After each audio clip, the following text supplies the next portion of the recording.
Alors, je suis de nouveau en direct. J'espère que ça va bien cette fois-ci. Est-ce qu'il y a du monde sur la page? Je pense qu'on avait un petit problème de retour de son. Et le live a été coupé.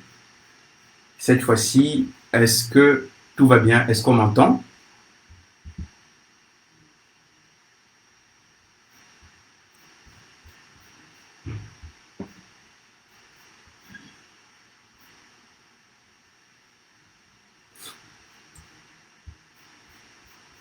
Est-ce qu'on m'entend? Est-ce que tout va bien? Mets-moi juste un petit commentaire si tout va bien.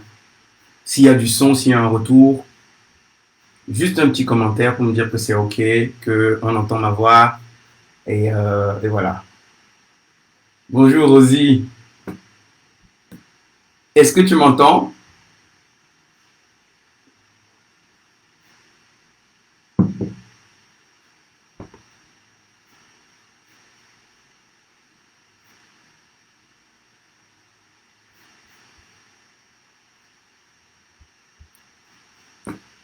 Est-ce que tout va bien? Alors, on va attendre juste un petit peu. Je veux juste savoir que tout va bien avant de démarrer le live. Donc, j'aimerais avoir les petits commentaires juste pour me dire que tout est OK. S'il y a du son, s'il y a du son, s'il y a un retour. On va attendre juste un petit peu. Je veux juste savoir que tout va bien avant de démarrer le live. Donc, j'aimerais avoir les petits commentaires juste pour me dire. OK, moi je crois que ça va ici.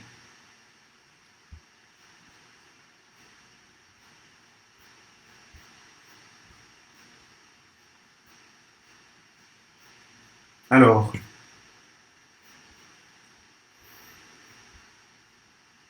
mets-moi juste un petit commentaire en dessous, hein. On va démarrer dans quelques minutes. On va démarrer dans quoi? 2 minutes? 2, 3 minutes.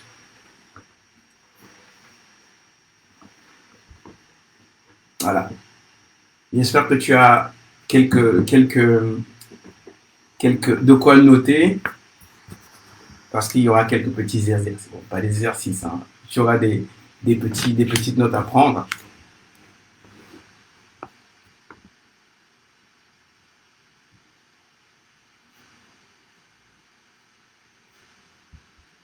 Okay.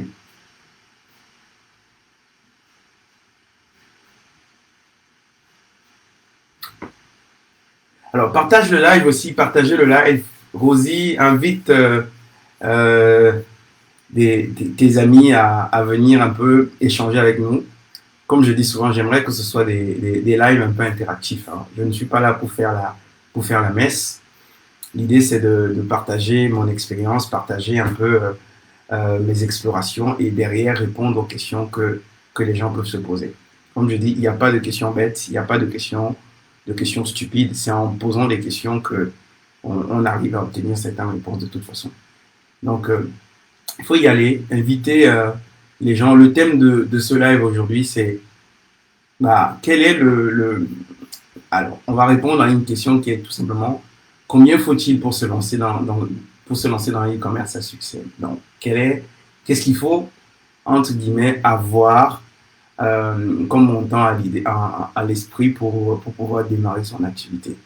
C'est-à-dire que des fois, sur Internet, on voit des promesses qui sont pas totalement fausses, mais il y a des promesses qui sont bien grandes, qui te donnent l'impression que tu peux lancer une activité avec 0 euros. Aujourd'hui, tout au long de ce live, j'aimerais te montrer les questions qu'il faut absolument te poser quand tu commences à lancer ton activité. Bon, je vais couper aussi, moi, les notifications chez moi. Voilà.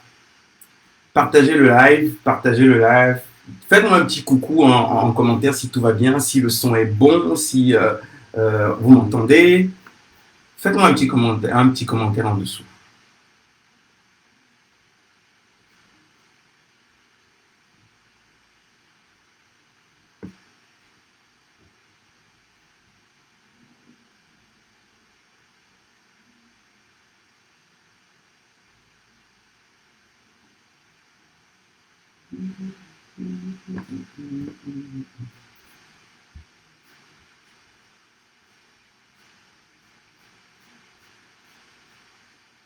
Ok, donc je pense qu'on va démarrer. Ok, Sonia, super. Donc ça veut dire qu'on m'entend. Donc on va démarrer aujourd'hui. Donc je voulais répondre à un ensemble de questions. Et la principale question, c'est de savoir justement quel est le montant qu'il faut à peu près quand tu veux te lancer dans le e-commerce. Parce que, pour être honnête, il faut quand même avoir à l'esprit que quand tu veux lancer une activité, n'importe laquelle, il va falloir que tu mettes un petit investissement. Ça peut être un investissement qui est financier, ça peut être un investissement qui est un investissement en temps, mais il faut t'impliquer dans la création d'une entreprise. Il n'existe aucun business sur cette planète où on gagne de l'argent en étant à l'extérieur. Si tu vois aujourd'hui une publication, une publicité dans laquelle on te dit c'est juste 30 euros et tu peux gagner 50 euros en étant couché à la maison en quelques clics, je ne te conseille pas d'y aller parce que généralement tu vas perdre du temps. Il n'y a aucun business sur cette planète, un vrai business, hein, je ne parle pas des choses euh, où tu t'amuses, où tu bricoles. Il n'y a aucun business sur cette planète qui se fait de façon automatique. Ça veut dire que tu mets des pions et les choses se font toutes seules. Ça n'existe pas. On peut semi-automatiser, on peut faire les choses presque automatiquement, mais pour arriver à ce niveau-là, il y a certaines barrières, il y a certaines étapes à franchir. Et aujourd'hui, je voulais justement parler de e-commerce parce que c'est un vaste sujet et c'est un sujet sur lequel il y a beaucoup d'activités. Il y a des choses qui sont vraies, il y a des choses qui ne sont pas totalement vraies. Et tout au long de ce live, je voulais justement partir sur des questionnements, les questions que toi, tu devrais te poser pour pouvoir te lancer de façon la plus sereine dans ton e-commerce. Je ne vais pas te donner un montant exact de combien tu dois avoir pour te lancer dans le e-commerce parce que tout dépend de ton histoire, tout dépend de ton expérience. Moi, aujourd'hui, si je veux me lancer dans le e-commerce, j'aurais besoin de presque zéro parce que bah, c'est mon métier en fait. Donc, j'ai un réseau, j'ai des amis, j'ai une expérience, j'ai un circuit qui me permet de partir de zéro et de faire des lancements voilà, sans beaucoup d'efforts.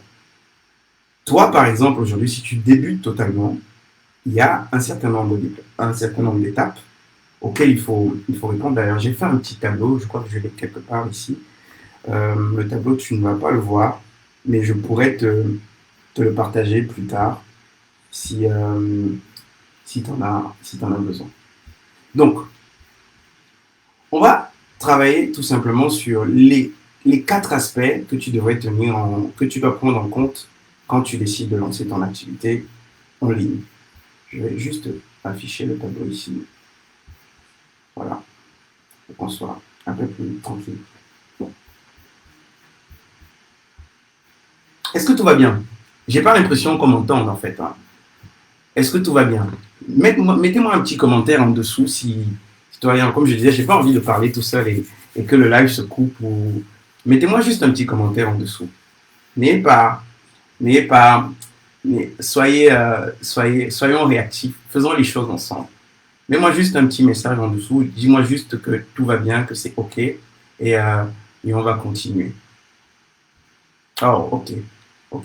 Sonia, une deuxième fois, me met le pouce que c'est bon. Donc, c'est très, très bon. Donc, je reviens donc à mon petit pitch. Et je disais que quand tu veux décider de te lancer dans le e-commerce, il y a certains paramètres qu'il va falloir prendre en compte. Et je vais les ranger en 4 catégories. La première catégorie, ce sera l'étude du marché. La deuxième catégorie, ça sera le fournisseur. La troisième catégorie, ça sera le trafic. Comment est-ce que les gens viennent dans ta boutique? Et la quatrième catégorie, ça sera en fait ce qui va rester dans ta poche. Pourquoi je le range comme ça? Parce que il faut que tu aies quand même à l'esprit que quand tu te lances, tu es en train de créer une entreprise. Et quand tu crées une entreprise, que ce soit le e-commerce, que ce soit du dropshipping, que ce soit toutes les versions de e-commerce qu'on te dira dans la planète, tu es en train de créer une entreprise. Et quand tu crées une entreprise, tu as 2 choses.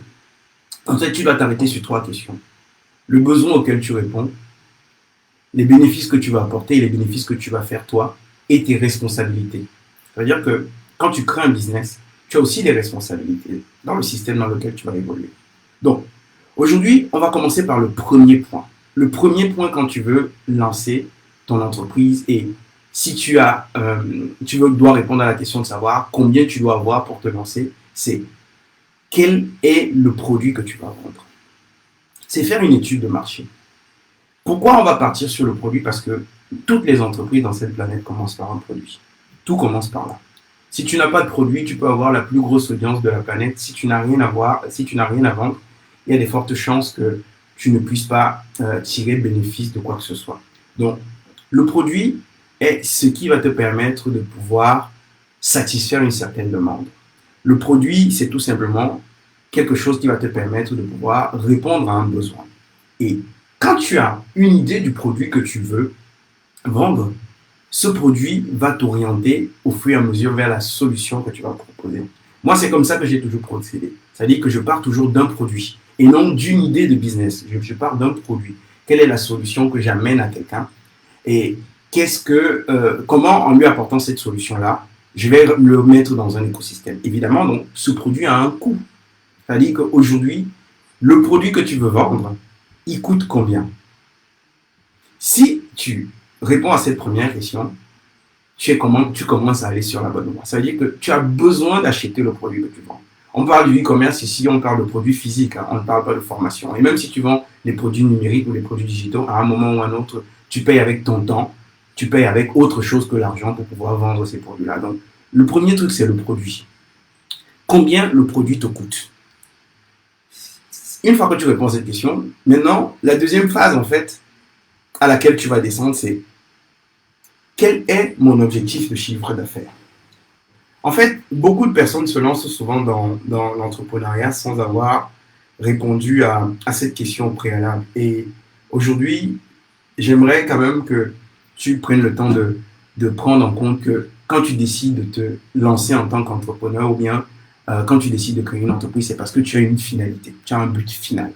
Le premier but, ce n'est pas forcément l'argent, mais à un moment, l'argent au cœur de ton activité. L'argent te permet de vendre, l'argent te permet de vivre, l'argent te permet de satisfaire, l'argent te permet de t'épanouir d'une façon ou d'une autre. En tout cas, quand tu sais utiliser l'argent, ça te permet de faire beaucoup de choses. Donc, le but de ton entreprise est évidemment d'apporter une solution, mais derrière, cette solution doit te permettre d'avoir un certain nombre de revenus. Combien est-ce que tu veux gagner? Répondre à cette question est tellement important parce que ça va t'orienter vers le type de produit que tu voudras vendre et vers le type de client que tu aimerais avoir, vers le type de produit, vers le type de business que tu vas mettre en place. Combien est-ce que tu aimerais gagner par mois? Si l'objectif est simple, c'est de dire que tu veux gagner, on va dire, 3 000 euros, par exemple. Là, je parle en euros parce que je suis en France. Si tu veux gagner 3 000 euros et que 3 000 euros, c'est ce qui reste dans ta poche, dans ta marge, il va falloir que tu fasses un chiffre d'affaires qui tourne aux environs de 6 000, 7 000 euros.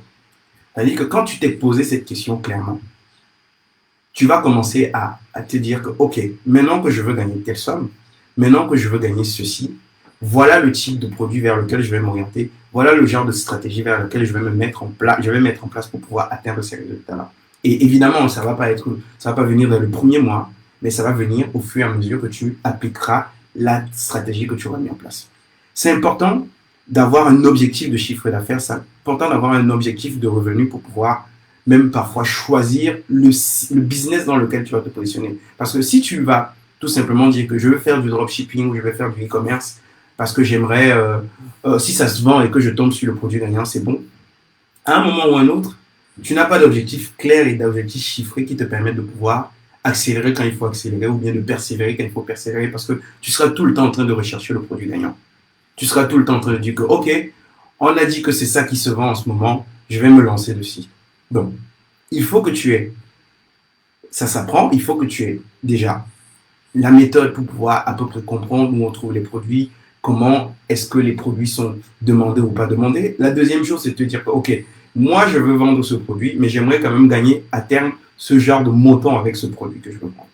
La troisième chose maintenant, que quand tu auras déterminé cet objectif-là, tu vas descendre sur le type de panier moyen que tu feras.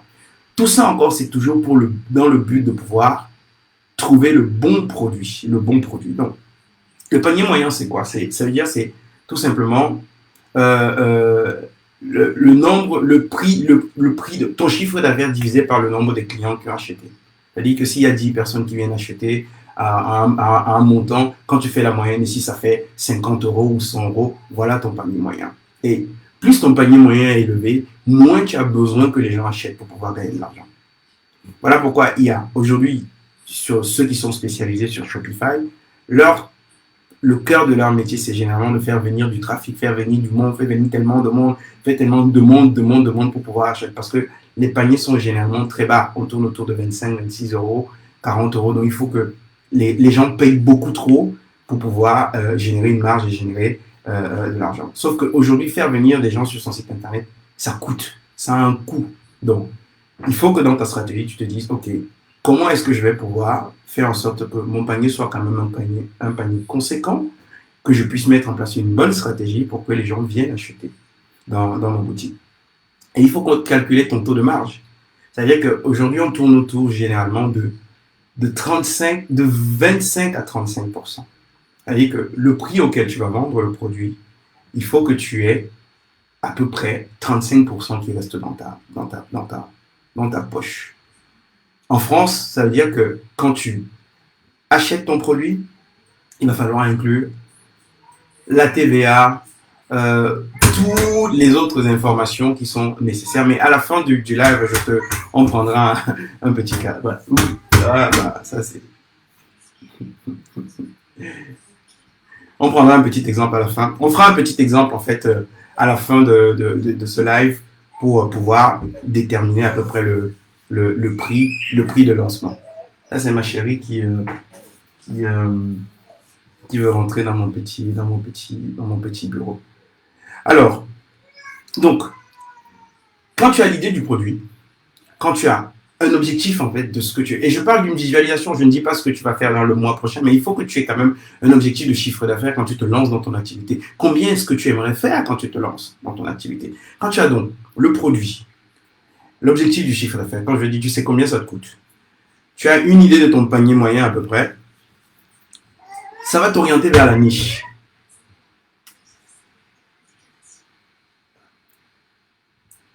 Est-ce que tu peux prendre la petite, s'il te plaît, chérie? Je suis en live.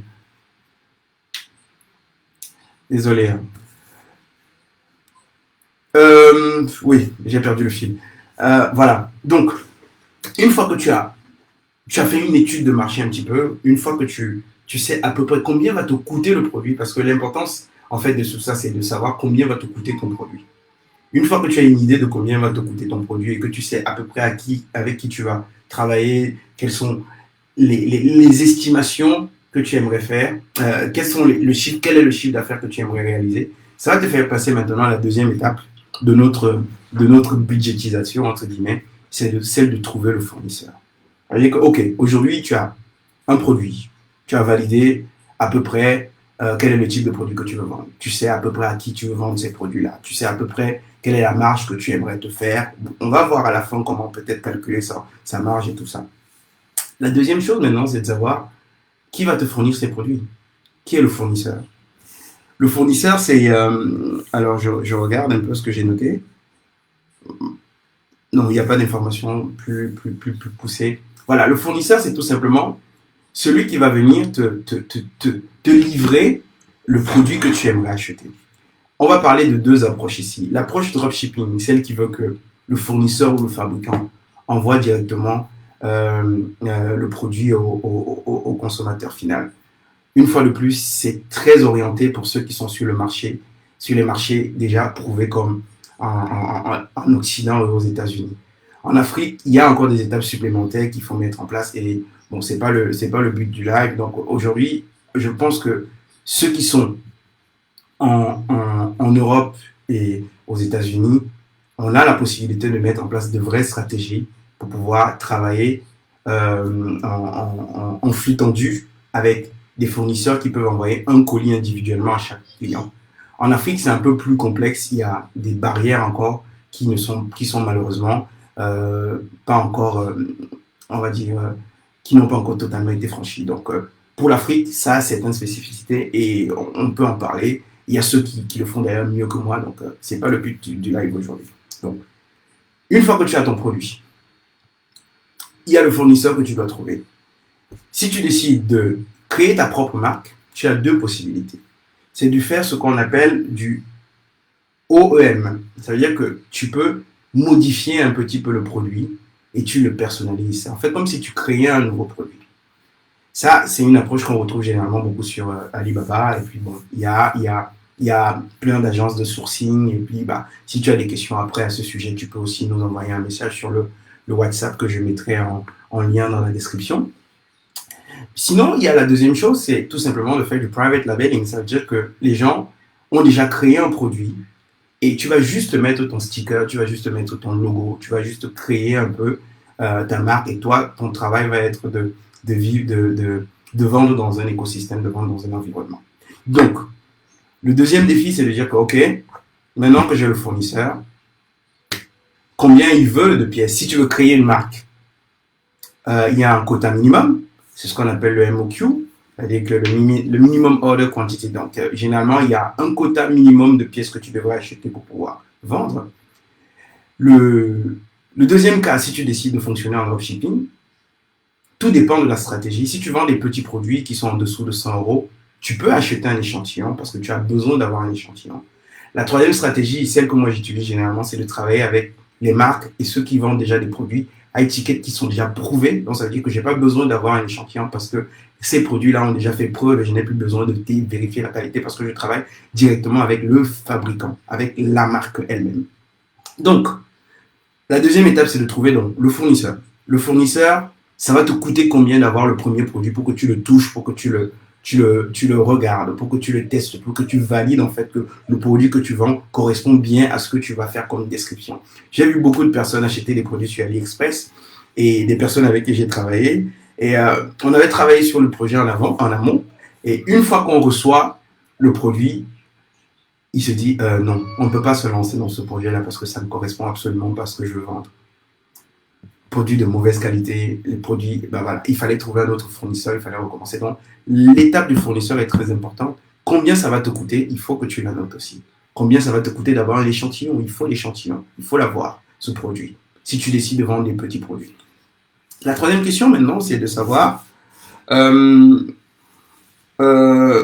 oui, ça c'est... Oui. Ah oui, et puis aussi, il faut poser la question de savoir si le fournisseur assure la livraison. Si on est en dropshipping, évidemment, il assure la livraison.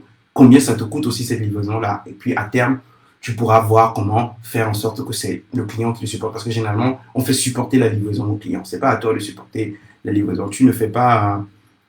tu n'es pas dans... Tu es dans un business. Hein. Le but, c'est pas de faire du caritatif. Tu gagnes de l'argent et tu fais du caritatif après. Mais le social, voilà, tu fais d'abord ton business et puis tu feras du social après. Donc...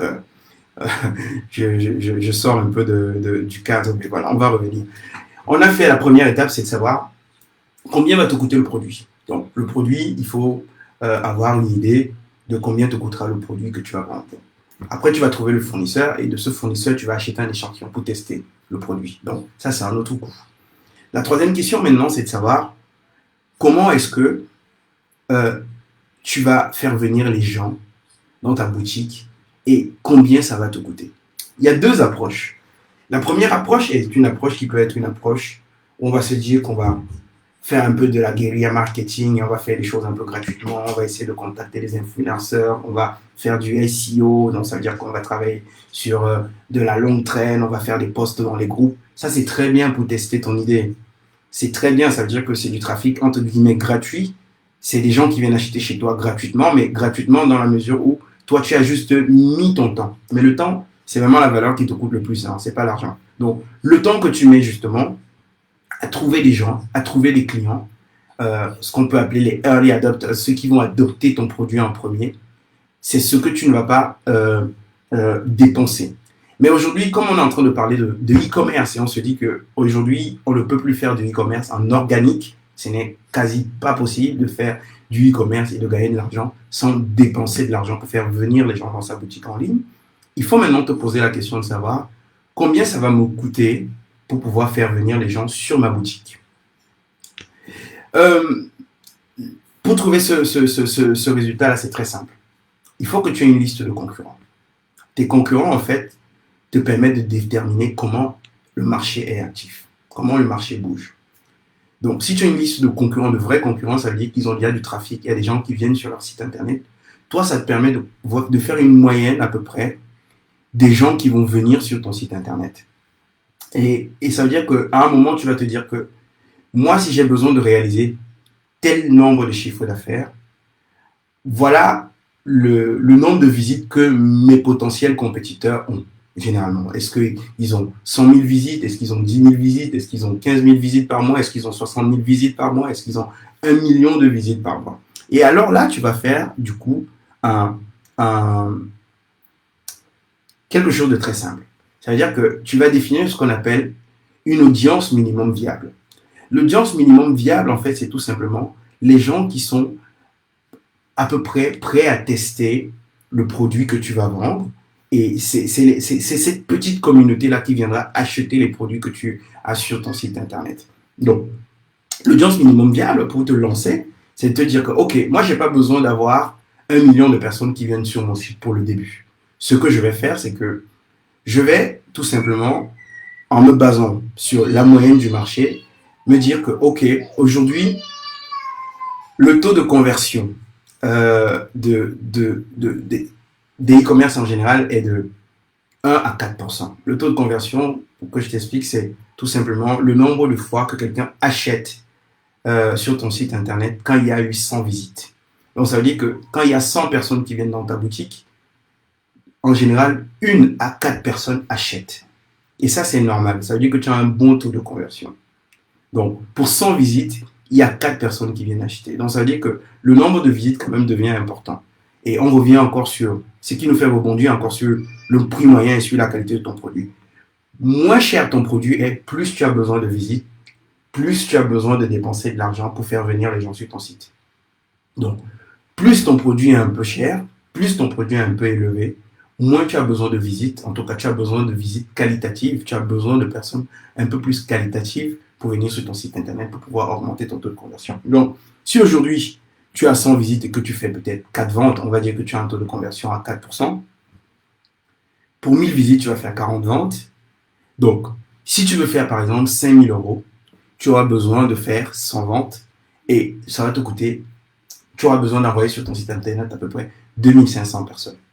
Donc, 2500 personnes, c'est un prix. Je pense que si on décide de faire par exemple la visite sur un site internet aujourd'hui autour de 50 centimes, on est aux environs de 1250 euros. Mais là encore, je suis allé très loin.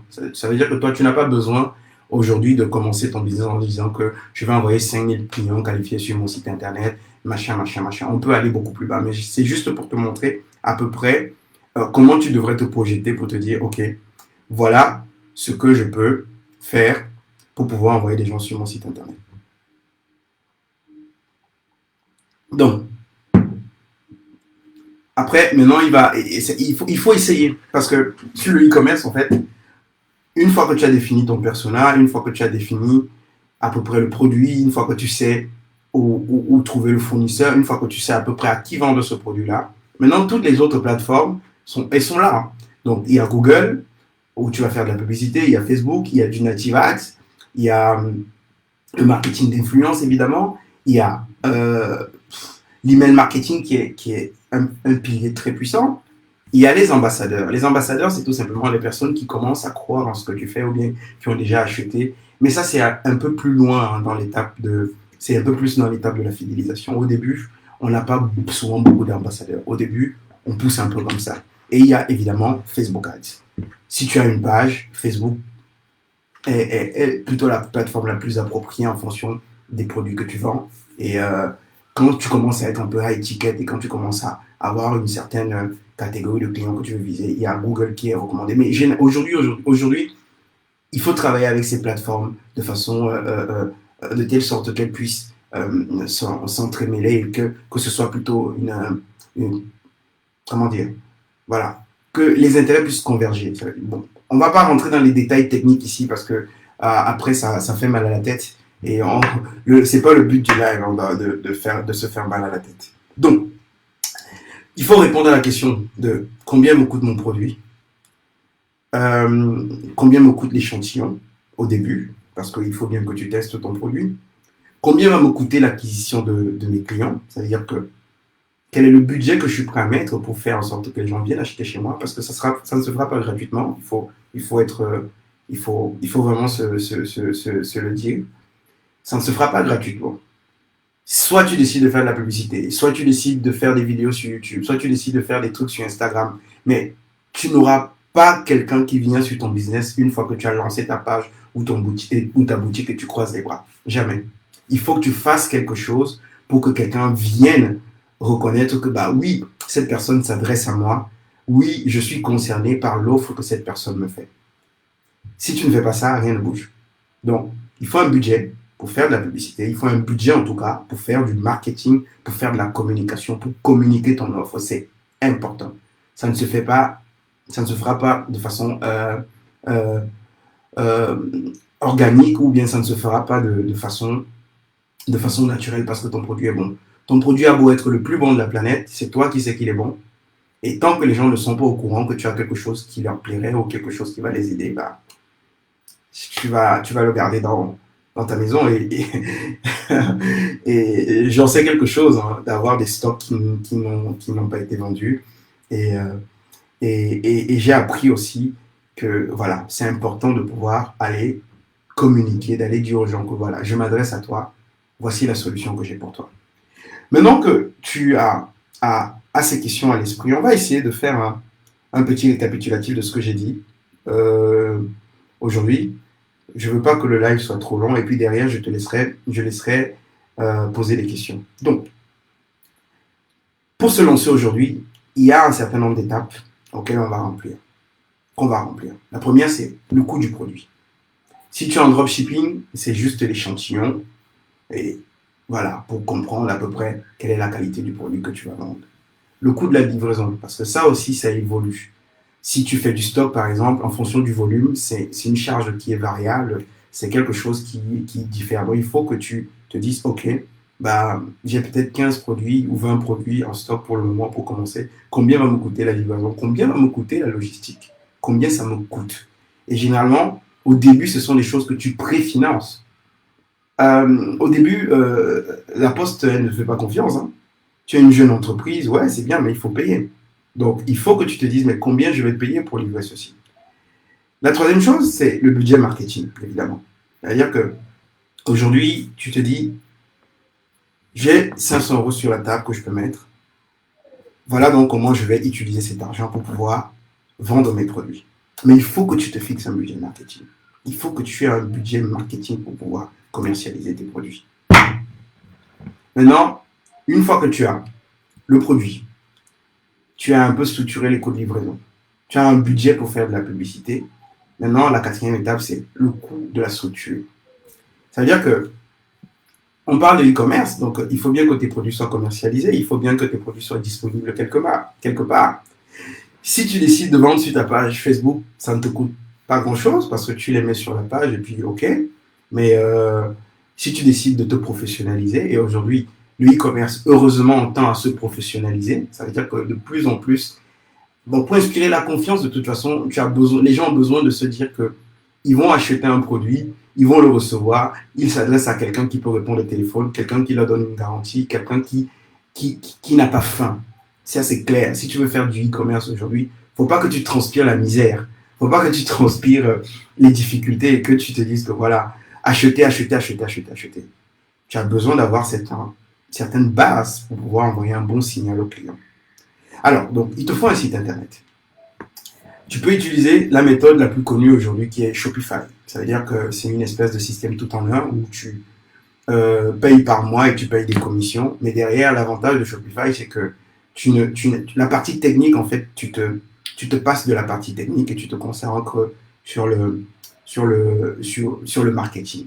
Ils ont quand même fait les choses assez correctement pour que, voilà, n'importe qui puisse se lancer dans le e-commerce en utilisant Shopify. C'est vraiment très accessible.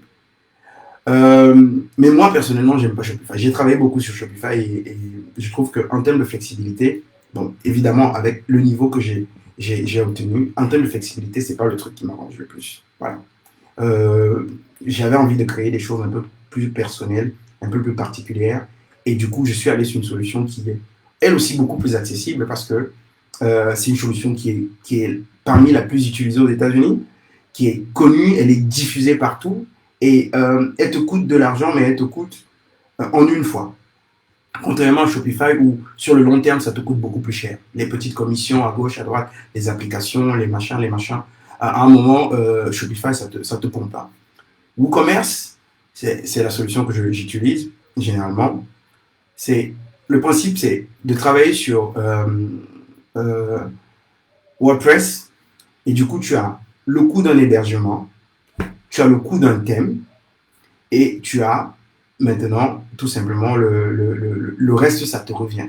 Il y a plein de tutoriels. Bon, je ne suis pas sûr qu'ils soient très poussés pour te permettre de construire ta boutique par toi-même, mais si tu as vraiment envie de faire les choses tout seul et que tu veux dépenser le moins d'argent possible, tu peux décider de te lancer sur WooCommerce. Moi, j'ai un thème que j'utilise qui s'appelle Divi. Je vais mettre le lien dans le descriptif ici pour que tu puisses voir à quoi ça ressemble. C'est quelque chose qui te coûte 89 € par mois, je crois, par an. Et dessus, bah, tu peux tout simplement, je le mettrai dans le descriptif, ou bien Maurice ou, ou Ingrid, je sais pas, le mettront dans le descriptif. Alors, donc, tu utilises tout simplement cette plateforme, ça te permet, tu auras besoin d'un hébergement, donc quelque chose où on va héberger ton site internet, et tu auras besoin d'un thème. Le thème te permettra tout simplement de pouvoir designer ton site comme tu le souhaites. Est-ce que je suis encore en ligne? L'image s'est figée. Est-ce que tout va bien? Oh.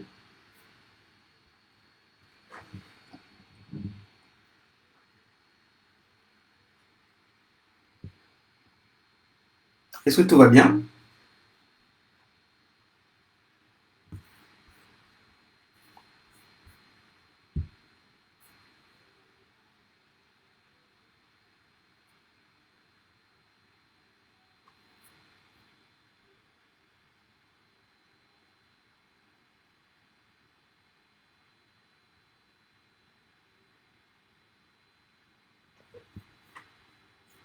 Est-ce que tout va bien? Est-ce que tout va bien? Est-ce que tout va bien?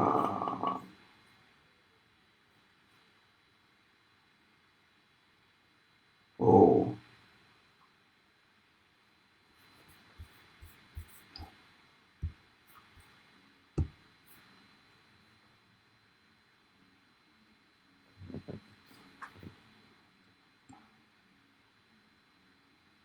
Ah, donc il n'y a plus d'image, hein. Ok, c'est revenu.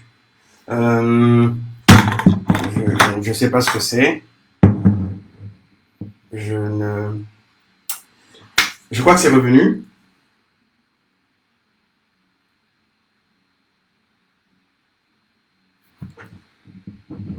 C'est bon? Voilà, c'est la magie du digital, hein. Donc, des fois ça marche et des fois ça marche moins bien. Et il faut rester très zen, très sérieux. C'est pas la fin du monde. Si une image se coupe, ça reviendra toujours. Voilà. Donc, j'espère que vous êtes encore là et que les gens n'ont pas fui. Je ne suis pas parti, je ne me suis pas caché, je suis là. Donc, ça m'a coupé le fil par contre. Ah oui, ok, je parlais de WooCommerce. Donc, WooCommerce, c'est tout simplement la solution que j'utilise et que moi je recommande à ceux qui sont en Afrique ou bien ceux qui se projettent un peu sur le long terme, qui sont en train de construire des business brands en fait, qui sont en train de construire les business qui sont plutôt des marques. J'ai travaillé sur un projet en Suisse il y a quelques années où moi-même je doutais un peu de la solution WooCommerce et je me disais, mais est-ce que c'est vraiment possible de pouvoir faire des choses très costaudes? Mais aujourd'hui, ce site e-commerce fait des chiffres d'affaires de 500 000 euros en vendant des produits plutôt qui ne sont pas des produits dropshipping. Donc, ça veut dire que c'est plutôt des produits alimentaires. Donc, les choses ont été tellement bien faites et tellement bien poussées que, que on peut faire des belles choses sur WooCommerce. Donc, tout dépend maintenant de ta projection sur le long terme. Et si tu as besoin d'avoir le lien pour aller télécharger le thème que moi j'utilise, bah, tu m'envoies juste un message sur le WhatsApp que je vais mettre ici. Alors, oui, je vais mettre un lien WhatsApp ici dans la barre de commentaires. Et puis, on pourra discuter tranquillement. Je crois que c'est ça. Voilà. Donc, il faut le site internet. Une fois que tu as le site internet, il faut prendre en compte aussi les commissions des banques. Si tu installes PayPal ou bien tu installes Stripe, ils vont te prendre entre 1 et 3%. Je ne connais pas les chiffres exacts, mais ce n'est pas le plus important. Mais sache que chaque business a besoin de manger. Donc, quand ils mettent quelque chose en place pour pouvoir t'aider à augmenter tes ventes, il est normal que toi aussi tu puisses les récompenser, que tu puisses payer ce service. Donc, PayPal, ils vivent sur des commissions. Stripe vivent sur des commissions. Par la suite, tu auras besoin d'un autorépondeur. Donc, c'est un outil qui te permettrait de pouvoir avoir une messagerie et communiquer avec des clients de façon beaucoup plus professionnelle. Moi, je ne suis pas sûr que quand tu achètes en ligne, si tu reçois un message de la personne qui t'a vendu dans la boutique avec gmail.com ou yahoo.com ou hotmail, ça t'inspire confiance. Tu as juste l'impression que c'est un gars qui est assis ou une fille qui est assise derrière avec son short et son ordinateur pour pouvoir qui te vend les choses. Quand on décide d'avoir une boutique en ligne, il y a certains aspects qu'il faut professionnaliser.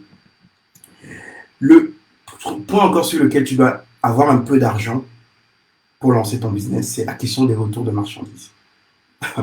Oui, si le gars n'est pas content de la marchandise que tu as vendue et que tu as bouffé l'argent, comment tu fais? Tu fermes ta boutique? Voilà.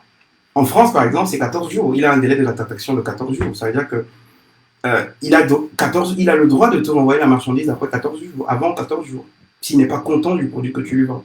Donc, tu as besoin d'avoir un peu de sous de côté pour se dire, OK, bah, s'il n'a pas pu prendre ce produit à 100 euros, j'ai quand même 100 euros ou 200 euros de côté pour pouvoir lui rembourser son argent. Les pertes de colis, ça arrive aussi. Est-ce que tu as un budget pour perdre un colis, 2 colis? Alors, quand tu travailles en dropshipping avec des marques, c'est pas toi qui le supporte. Même quand tu travailles avec AliExpress, en fait, c'est pas toi qui le supporte. Mais au début, tu dois avoir quand même une petite trésorerie pour pouvoir rembourser le client si besoin. Parce que je crois nous, on remboursait généralement sous 10 jours. Ça nous laissait tourner un peu avec les sous. Mais si les gens d'AliExpress ne te remboursent pas assez rapidement, parce que généralement, tu dois faire une réclamation, si ça prend trop de temps, tu n'auras pas de cash pour pouvoir assurer la pleine satisfaction de ton client. Le point que tu dois encore avoir, c'est le nom de domaine. Ça se paye et ça se paye par année.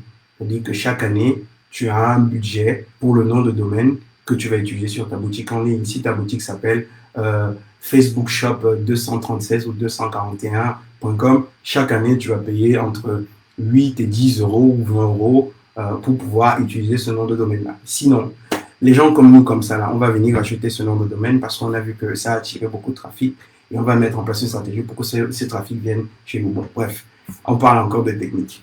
Le dernier point qu'il faudrait tenir en compte, c'est l'équipement. Je vois beaucoup de personnes qui travaillent sur leur téléphone et c'est bien de travailler sur son téléphone parce qu'aujourd'hui, on peut faire beaucoup de choses avec son téléphone. Mais si tu veux faire du e-commerce, quand même, c'est mieux d'avoir un ordinateur. C'est mieux d'avoir un ordinateur. Et tu n'as pas besoin d'avoir le dernier cri d'ordinateur, tu as juste besoin d'avoir un ordinateur qui va sur Internet. Bon, il y a des ordinateurs pour pas grand-chose, il y a des ordinateurs pour des centaines d'euros en occasion, mais c'est mieux d'avoir un ordinateur si tu n'en as pas. Parce que l'ordinateur te permettra d'avoir une certaine flexibilité. Travailler par exemple sur les logiciels comme Canva pour être beaucoup plus créatif. C'est possible de le faire sur téléphone, mais n'oublions pas que tu as peut-être besoin aussi d'avoir un peu plus d'espace pour pouvoir créer du bon contenu pour les gens. Donc ça, c'est un coût. Il faut compter. Si tu as déjà un ordinateur, évidemment, tu n'as pas besoin d'acheter un nouveau. Tu n'as pas besoin d'acheter un nouvel ordinateur. Mais si tu n'en as pas, bah, je pense que c'était mieux de penser à avoir un ordinateur, même pour pouvoir commencer à vendre tes services. Le dernier point qu'il faut prendre en charge maintenant, c'est les charges. C'est pas qu'aujourd'hui, tu vas payer les charges. Mais il faut que tu te rends compte que quand tu vas vendre tes produits, il y a une partie de l'argent qui ne t'appartient pas. C'est la TVA. Il faut que quand tu fixes ton produit, quand tu fixes le prix de ton produit, qui est le prix de la TVA, qui est généralement de 20% en France. Hein. Et ce prix-là, c'est l'argent que tu prends au nom de l'État. Évidemment, il y a des mécanismes qui font que ce que tu dépenses en TVA, tu le récupères d'une façon ou d'une autre. Mais c'est un vaste sujet, on peut en parler un peu plus tard. Mais sache que sur ton chiffre d'affaires, tu dois reverser 20% à l'État à chaque fois que tu vends. Et ce n'est pas ton argent. C'est une obligation de reverser cet argent-là. Donc, quand tu fixes tes prix en amont, sache qu'il y a 20% qui ne t'appartiennent pas. Voilà pourquoi tu dois fixer ces prix. Et tu dois inclure les 20% de ce prix-là. Ce n'est pas toi qui dois supporter la TVA. La TVA, c'est un impôt que le client paye. Donc, quand tu fixes tes prix, fais juste le bon calcul pour inclure la TVA dans les prix que tu vas proposer au marché. Et voilà. Je pense que, et puis pour les impôts, les CFE, bon, là je parle un peu à une audience française, mais je ne vais pas rentrer dans les parties trop techniques parce que ça n'a pas de sens. Mais si tu as des questions un peu plus spécifiques, évidemment, tu peux m'envoyer un WhatsApp et puis je te répondrai. La dernière étape maintenant pour structurer le coût, pour savoir combien il faut à peu près pour te lancer, c'est quelle est ta base? Est-ce que tu es formé? Quelles sont les compétences que tu as? Quel est ton avantage compétitif? Si aujourd'hui tu veux te lancer dans le e-commerce et que tu pars de zéro, et tu pars vraiment de zéro, que tu n'as aucune compétence, ça va te prendre facilement 3 ans. 3 ans. Parce que tu vas apprendre. C'est possible d'apprendre, c'est possible de faire les choses. Mais ça peut te prendre facilement 3 ans parce que tu vas te casser la gueule. Il y a beaucoup d'informations sur YouTube, il y a beaucoup de contenu sur YouTube. Mais il faut que tu te souviennes, ou bien que tu te rendes compte que le contenu qui est informatif, le contenu qui est sur Facebook, c'est un contenu informatif et c'est un contenu de vente, entre guillemets. C'est-à-dire que les gens ne te disent pas comment faire les choses. C'est-à-dire qu'on te dit ce qu'il faut faire et on ne te dit pas vraiment comment faire les choses. Et c'est normal parce que c'est aussi leur cœur d'activité, c'est comme ça qu'ils gagnent de l'argent. Donc, si tu veux faire les choses par toi-même aujourd'hui, tout seul ou toute seule, c'est possible de le faire. Mais il faut que tu ne sois pas pressé. Il faut que tu décides d'apprendre, que tu payes les formations. Il y en a qui ne sont pas chères, il y en a qui sont un peu plus chères. Mais il faut que tu décides de dire, OK, moi je vais peut-être tester par l'expérience. Donc, comme on dit, on apprend par l'exercice. Donc, tu vas sur AliExpress, tu essayes des choses, tu te casses la gueule et c'est en te cassant la gueule que tu pourras pouvoir comprendre en fait ce qui a marché, ce qui n'a pas marché. Mais si de grâce, tu veux avoir les résultats un peu plus rapides, si tu veux faire les choses beaucoup plus, de façon beaucoup plus efficiente, il faut que tu te formes. Et ça a un coût. Il y a des formations à 500 €, les miennes sont encore un peu plus chères. Donc, ça veut dire que c'est quelque chose que tu dois intégrer dans ton coût de lancement. En créant ta société, évidemment, tu peux récupérer cet argent, entre guillemets. Ça va faire partie des dépenses d'entreprise. Et ça, tu n'auras pas à payer d'impôts ou quoi que ce soit dessus. Mais bon, ça encore, c'est des choses qu'on en parle généralement en coaching avec des personnes avec qui je travaille ou quoi que ce soit. Mais il faut que tu te dises que voilà, j'ai un coût de formation qui va me permettre de lancer mon activité. Et pour aller vraiment beaucoup plus loin, c'est comme on ne peut pas faire les choses tout seul à la fin, il faudrait aussi que tu intègres peut-être comment déléguer. C'est-à-dire qu'au début, tu ne sais pas faire peut-être du community management, et faire des machins, tu ne sais pas gérer les pages Facebook. Comment le déléguer à quelqu'un? Ça veut dire aujourd'hui, moi par exemple, je travaille avec une belle équipe qui assure ma présence sur les réseaux sociaux et je suis satisfait parce que eux, c'est leur cœur de métier. Moi, je fais des vidéos comme je le fais, mais voilà, mon truc, je ne suis pas bon pour faire du contenu, pour faire des posts ou bien pour faire des images. Non, je ne suis pas bon dessus. Moi, je sais bavarder. Donc, eux, ils m'accompagnent dans la construction de mon contenu. Ils m'accompagnent pour être présent sur les réseaux sociaux. Donc, on délègue aussi une certaine part. Et puis, le cœur du business, à la fin, c'est l'automatisation. Comment automatiser? Quels sont les outils que tu vas devoir avoir? Quels sont les outils que tu vas devoir installer pour pouvoir aller un peu plus vite et être un peu plus autonome. Donc, une fois qu'on répond à ces questions, on va revenir sur la base. Ça veut dire que quelle est ta formation? Qu'est-ce que tu as comme compétence aujourd'hui? Si tu as déjà fait du e-commerce et que tu as déjà une expérience en vente et que tu as déjà un certain bagage, le budget en fait de lancement devient un peu plus faible que si tu n'as aucune compétence. Et il faut aujourd'hui que tu gardes à l'esprit une seule chose. Tous les points que j'ai cités aujourd'hui te permettent tout simplement d'avoir une vision, mais le but, c'est d'avoir ce qu'on appelle un produit minimum viable. Le premier produit que tu lances n'est jamais le produit parfait. Le premier produit que tu lances, c'est tout simplement pour commencer à apprendre, pour être dans l'action. Un produit minimum viable. Le produit minimum viable, il faut que ça te coûte le moins d'argent possible. C'est-à-dire, on part du principe, donc là, on va rester sur du e-commerce en dropshipping, et même si aujourd'hui, on veut se lancer en marque, on va demander tout simplement ce qu'on appelle un try order. Quand tu vas négocier chez les Chinois, c'est de demander, ça veut dire qu'un ordre d'essai, ça veut dire que tu veux faire une petite commande d'essai. Le but, c'est d'essayer le plus rapidement possible. Essayer le plus rapidement possible avec le budget que tu as. C'est-à-dire que combien le produit te coûte? Combien va te coûter la livraison? Est-ce que tu as un peu d'argent pour faire du marketing? Est-ce que tu as un peu d'argent pour construire ton site internet? À la fin, tu as un petit paquet qui te permet de lancer ton activité. Et si tu as aujourd'hui une autre activité comme un boulot à plein temps qui te permet de lancer ton entreprise et d'être serein, de pouvoir mettre 1 heure, 2 heures par jour dessus, il y a des fortes chances que tu ailles beaucoup plus loin. Si tu n'as pas de boulot, si tu n'as pas d'argent du tout, aujourd'hui encore, tu peux commencer à proposer tes services pour pouvoir gagner de l'argent. Il y a des sites comme 5euros.com, il y a des sites comme Fiverr où tu peux t'inscrire gratuitement. Ils prennent une commission à chaque fois que tu fais un service. Ils prennent quoi? 1 ou 2 euros quand tu factures un client. Et tu proposes tes services gratuitement. Tu commences à gagner un peu d'argent. Tu gagnes 2 euros, 200 euros, 300 euros, 400 euros. Et puis, tu commences à te constituer un petit paquet pour pouvoir lancer ton business. Ce que je voulais te dire aujourd'hui dans ce live, c'est que il faut partir sur tout simplement le principe d'un produit minimum viable. Le produit parfait n'existe pas au lancement. Ça n'existe même pas de toute façon. Un vrai produit parfait, c'est un produit qui évolue à chaque fois. Donc, il faut que tu définisses tout simplement quel est le coût de ce produit-là que tu veux vendre. Mais en amont, évidemment, c'est parce que on part du principe que tu sais déjà chercher les produits gagnants, tu sais, bon, pas les produits gagnants, mais tu sais chercher les bons produits et que ce produit répond à une certaine demande. La deuxième question à laquelle c'est que, voilà, combien va te coûter la logistique? Combien ça te coûte, la logistique? Combien ça te coûte de faire en sorte que quelqu'un reçoive ce produit directement chez lui? La troisième question, c'est combien je vais mettre sur la table pour pouvoir communiquer avec ce produit? Et j'ai fait un petit calcul simple en termes de volume de trafic si tu décides de payer le trafic. La troisième question maintenant, c'est le coût de structure. C'est-à-dire que soit je commence avec Shopify, qui va me coûter 29 euros par mois. Mais évidemment, il faut être lucide. Hein. Ce n'est pas que 29 euros par mois. Ça te permet de mettre ta boutique en ligne, mais Shopify, ça te coûte un peu plus cher que ça.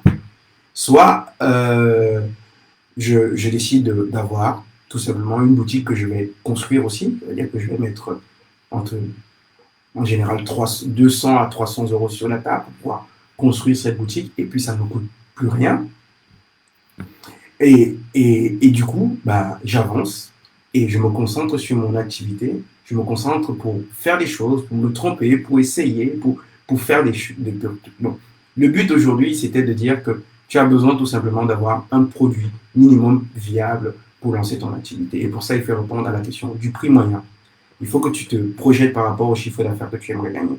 Il faut que tu répondes à la question de la logistique. Combien ça va te coûter par produit que tu veux vendre? Il faut que tu répondes à un petit budget et que tu aies la réponse sur le site. Question du site internet. Combien ça vous coûte d'avoir un site internet? Maintenant, libre à toi de pouvoir soit accéder à une formation si tu n'es pas formé, donc d'aller te former.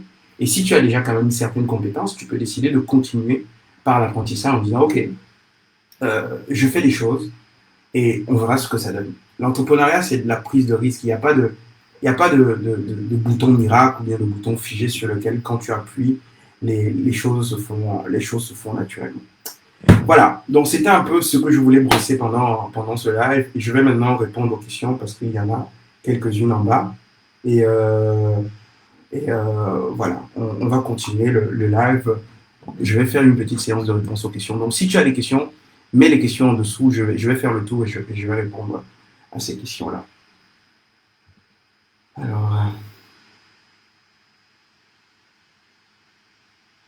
Alors, comment est-ce qu'on voit le nombre de visiteurs sur le site concurrent? Il y a une application qu'on utilise, que moi j'utilise, qui s'appelle SimilarWeb. Alors, je vais prendre le lien, je te le mets ici. SimilarWeb. Ça te montre tout simplement le nombre de visites. Donc, tu peux télécharger le comment ça s'appelle, le plugins, ouais, sur Google Chrome, et ça te permettra de pouvoir le voir directement quand tu te connectes directement sur la plateforme de quelqu'un, sur le site de quelqu'un. Il y aura un petit pop-up qui va s'allumer et tu pourras voir à peu près quel est le nombre de visites que cette personne fait. Évidemment, euh, quand il y a en dessous de moins de visites, c'est insignifiant, hein, donc ça ne va pas voir, parce que moins de 1000 visites sur un site internet, c'est pas pris en compte, ça compte pas vraiment. Mais au-delà, tu auras non seulement le nombre de visites, mais tu auras les termes que les gens utilisent pour arriver sur ce site-là, et tu auras aussi à peu près les plateformes sur lesquelles la personne fait la publicité. Et toi, maintenant, en tant qu'entrepreneur, tu vas tout simplement faire ce qu'on appelle, tu vas réinverser tout simplement l'ingénierie pour pouvoir soit faire mieux ce que cette personne fait là, ou faire l'opposé de ce que cette personne fait pour pouvoir apporter quelque chose de plus important. Voilà. Ça, c'était la question de Dany et Yuke. Comment on fait pour voir les visites sur le site? C'est bien ça, oui, c'est ça. Alors, je regarde encore.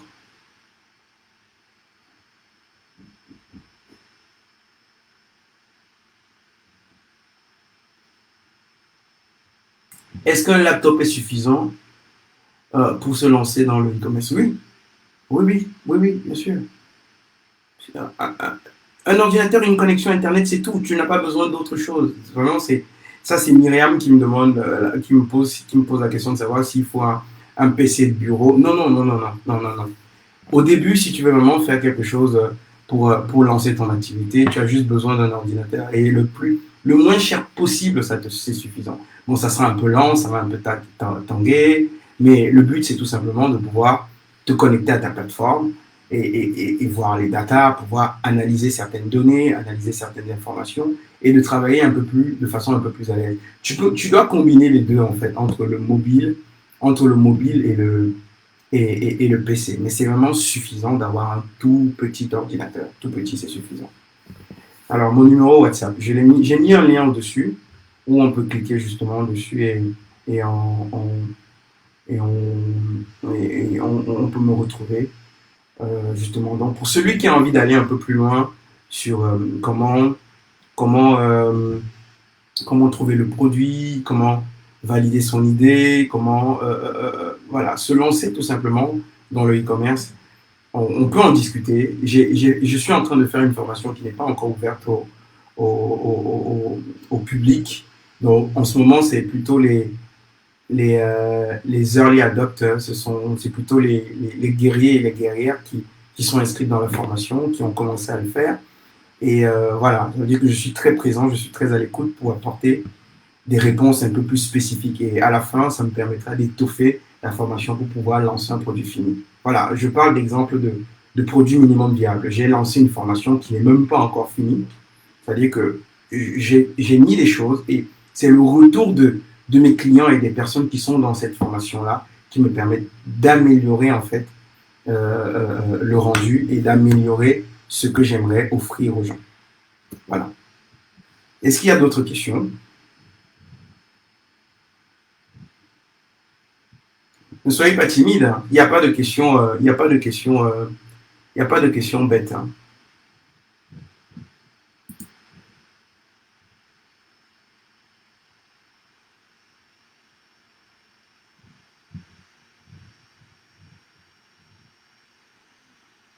Partagez le live, hein, partagez le live aussi. Partagez le live, ça peut, si vous pensez que ça peut aider quelqu'un, ce qu'on a dit ici pendant presque une heure, partagez le live, donnez-le à vos amis, donnez-le à vos parents, bon, pas aux enfants, pour le moment ils ne sont pas encore sur Internet.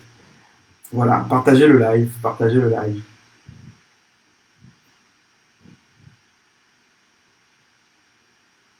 Il n'y a pas d'autres questions. Donc j'ai parlé pendant presque une heure et il n'y a pas d'autres questions. Ça veut dire que j'ai pas été assez. Est-ce que j'ai été assez clair ou j'ai pas été assez clair du coup?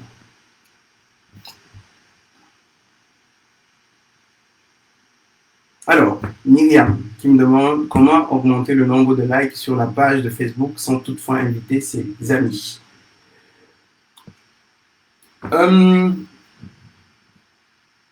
Le but, il y a deux réponses à cette question. La première question, c'est pourquoi augmenter le nombre de likes?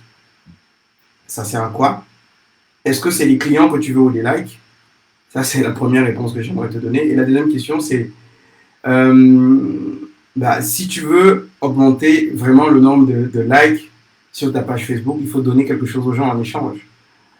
Sur la page sur laquelle tu es actuellement, sur NetForce, avant qu'on ne lance le marathon du e-commerce, j'avais 34 abonnés. 34. Aujourd'hui, je crois qu'on est à 700 ou à 800.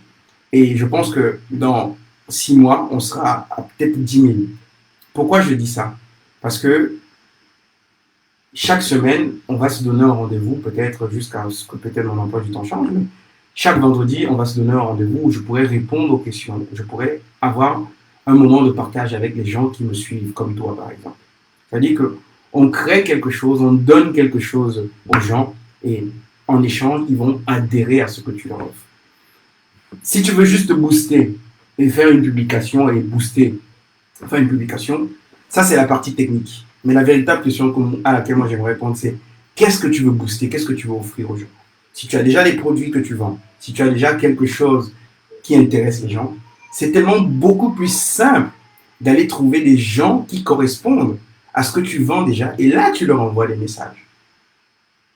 Qu'est-ce que tu vends aux gens? Qu'est-ce que tu offres aujourd'hui aux gens sur Facebook? Si tu offres quelque chose de spécifique, il y a forcément un tas assez grand des personnes qui veulent cette chose spécifique. Tu les retrouves dans les groupes, tu les retrouves sur des forums, tu les retrouves sur d'autres pages, et une fois que tu as recensé ces pages-là, tu peux leur envoyer ton message. Et là, du coup, ça peut se faire via la publicité, via des posts en organique, en partageant dans ces groupes-là, et les gens vont adhérer à ton message. Si aujourd'hui, tu partages mon live dans un groupe parce que tu estimes que ce que j'ai fait est bon, il y a quelqu'un qui va écouter ce live et automatiquement, quand je vais dire par exemple, abonnez-vous à cette page si vous n'êtes pas abonné, comme toi par exemple, Myriam, je sais pas si tu es abonné, abonne-toi parce que à la fin, il y aura toujours ce type d'information, ce type de contenu sur cette page. J'espère avoir répondu à cette question. C'est que juste chercher les likes pour les likes, ça n'a absolument pas d'intérêt. C'est un peu bien pour la preuve sociale, mais on achète les likes. Hein. Je peux t'envoyer un lien sur Fiverr aujourd'hui. Tu vois, c'est 5 euros, je crois que tu as 50 000 likes. Ils te mettent ça là, boum, mais ce sera des Indiens. Donc ça veut dire que quand tu vas faire la publicité de ton produit, les Indiens ne comprennent pas ce que tu dis et puis personne ne va liker. Donc tu auras une page avec 5 000 abonnés ou 10 000 ou 20 000 ou 100 000 abonnés et il n'y aura pas d'engagement. Le plus important, c'est l'engagement. C'est l'engagement. Comment est-ce que les gens interagissent avec le contenu que tu offres? Et si les gens sont engagés, là, la magie opère. En fait, les choses vont monter. Ok. Donc,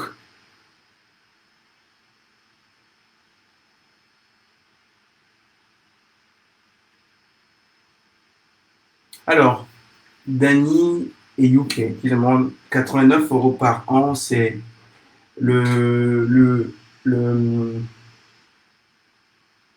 si elle demande si c'est l'hébergement du site, a-t-il des hébergements? Alors, 89 euros par an, c'est pas l'hébergement du site. Alors, moi, c'est le thème que j'utilise, le thème de prédilection que j'utilise, qui s'appelle Divi.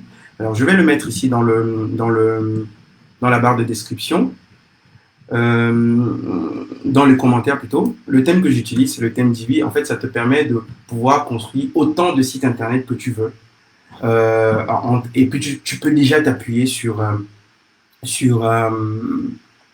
leurs modèles qui sont les modèles qui ont déjà été préconçus. Je vais chercher juste dans mon ordinateur le lien. Ouais, je crois que c'est ça. Voilà, le thème que moi j'utilise, c'est le thème Divi, qui te permet de pouvoir construire des milliers de sites. Donc, ça te coûte soit 89 euros par an, soit 200 euros à vie. Et avec cette licence, tu as la possibilité de construire autant de sites que tu veux. Maintenant, l'hébergement, moi j'utilise un autre hébergeur qui s'appelle O2Switch. O2Switch, ça te coûte 64 euros l'année. Et du coup, combiner les deux, tu as l'hébergement et le thème. On est aux environs. Bon, je vais pas me casser la tête, hein. Voilà. Si tu payes 89 euros, plus 65 euros, je crois à peu près, voilà. Tu es à peu près à 154 euros pour avoir, tu as déjà tout à 154 euros. Si tu veux faire les choses par toi-même, tu peux lancer ton site internet sur WordPress. Si tu veux faire, mais ça demande, par contre, il y a une courbe d'apprentissage, hein. Ça demande que tu le fasses par toi-même. Donc, le thème c'est Divi, tu peux cliquer dessus, tu vas regarder. Moi, c'est ce que j'utilise. C'est ce que j'utilise sur le site NetForce est construit dessus. Je je cache pas ce que je fais. Et, et voilà, l'hébergement, j'utilise O2Switch. Je vais aussi te mettre le lien dessus d'ailleurs. Et du coup, tu pourras aller aussi regarder. Alors, c'est quoi le truc? Mon menu est là. O2Switch, il est là. Et O2Switch, ça te coûte. En fait, ça équivaut à peu près à 5 euros par mois, l'hébergement. Et là-dessus, tu as la possibilité d'installer autant de sites internet que tu veux. Par exemple, sur mon hébergement, voilà, je ne vous dirai pas combien de sites sont hébergés dessus, mais voilà, ça fait le travail. Ça fait le travail.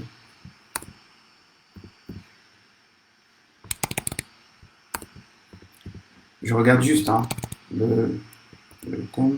Alors, c'est faux. Je mets le lien dans la description. Le switch.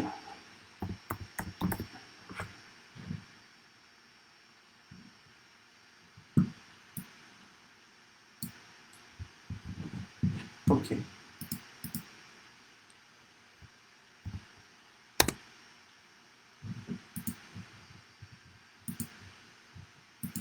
Ok, voilà.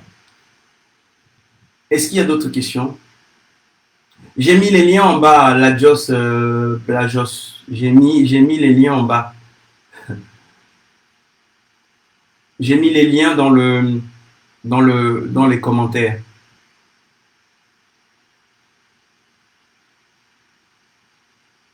Voilà. Est-ce qu'il y a d'autres questions? Il est midi. Vous êtes tous allés manger, les gens sont allés manger.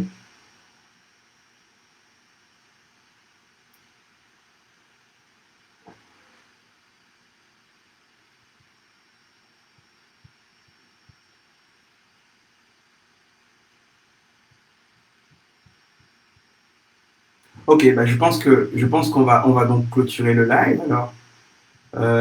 S'il n'y a pas d'autres questions, je pense qu'on va.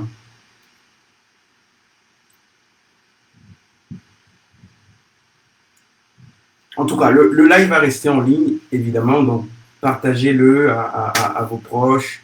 Abonnez-vous à la chaîne si ce n'est pas encore fait. Abonnez-vous à la chaîne pour qu'on puisse. Moi, ça me booste en tout cas à revenir ici partager du contenu parce que j'ai au moins le sentiment de ne pas prêcher dans le désert. Et je prépare des choses très, très, très intéressantes pour la suite. 2021, on va faire des belles choses. Donc, restez vraiment affiliés abonnés à la page parce qu'on va envoyer du lourd en tout cas pour la suite. Donc, s'il n'y a pas d'autres questions, je vais partir. Et on se dit vendredi prochain à la même heure, 11h, heure de Paris. Et on aura un autre sujet à aborder. Si quelqu'un a une question, évidemment, il faut bien qu'il me l'envoie. Il peut tout simplement la mettre en commentaire et on pourra échanger. On pourra échanger. N'hésitez pas à rejoindre le groupe. C'est pas le groupe, hein, c'est mon numéro personnel en tout cas. C'est mon numéro WhatsApp où on peut me poser des questions privées. Je ne sais pas encore pendant combien de temps je vais pouvoir faire ça, mais pour le moment, je le fais. J'ai aussi la lettre. Donc, la lettre, c'est les emails que j'envoie 2 fois. Alors, avant, je les envoyais tous les jours. Et en ce moment, mon emploi du temps ne me permet pas d'envoyer un email tous les jours. Donc, j'envoie en général 2 emails par semaine, le dimanche et un jour dans la semaine, je crois le mardi ou le mercredi. Et voilà, donc c'est un endroit un peu plus intimiste où je parle de mon expérience, où je parle de marketing, où je parle d'entrepreneuriat, où je parle de la vie. je dis aussi les choses que je suis en train de faire en ce moment, comme par exemple l'écriture. Voilà, je raconte un peu mon aventure et mes projets. Donc là, c'est une liste dans laquelle on est un peu plus en intimité et je parle un peu de choses un peu plus personnelles. Donc, voilà, je t'invite évidemment à partager le live, à t'abonner si c'est pas encore fait, me poser toutes les questions tu veux à propos de l'e-commerce, de l'entrepreneuriat en général. Et je te dis à la semaine prochaine, vendredi 11h sur netforce.io. Allez, ciao, ciao.